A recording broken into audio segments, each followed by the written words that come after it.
Alors, vous dites avoir changé pendant ces 10 années.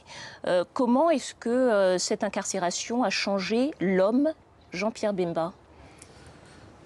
Durant 10 ans, vous avez le temps de beaucoup réfléchir.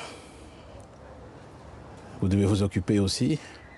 Et dans ce temps-là, vous regardez votre passé, vous regardez ce qui a été, ce qui a moins bien fonctionné, et vous regardez surtout l'avenir. Et ce que vous devez faire pour que dans l'avenir, vous soyez mieux compris peut-être.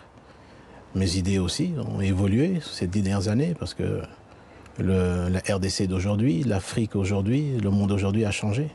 Et vous devez adapter également votre vision par rapport à l'ensemble de l'évolution de la société. C'est ce que j'ai fait également. Quels sont les principaux traits de caractère qui ont changé chez vous en 10 ans? Quelles sont les qualités que vous avez développées ou acquises à la faveur, si on peut dire ça comme ça, de cette épreuve?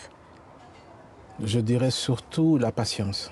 J'ai appris à être plus patient parce que d'abord, le temps vaut le contrat.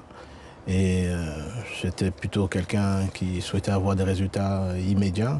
Donc j'ai appris à être plus patient par rapport aux résultats. Je dirais même les 10 années que j'ai passées à La Haye m'a permis de mûrir et de réfléchir.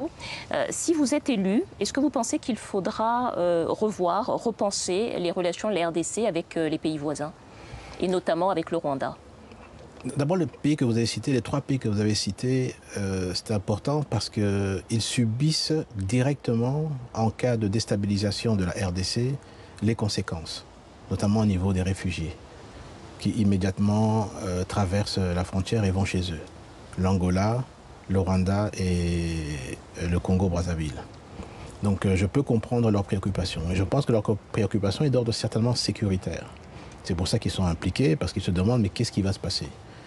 La RDC ne montre pas non plus le meilleur exemple en ce qui concerne les questions de stabilité. Maintenant, au niveau du Rwanda, comme au niveau des autres pays frontaliers que nous avons, nous sommes condamnés de vivre ensemble.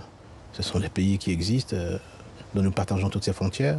Les peuples également qui sont le long de ces frontières sont des peuples qui ont généralement la même culture, la même langue.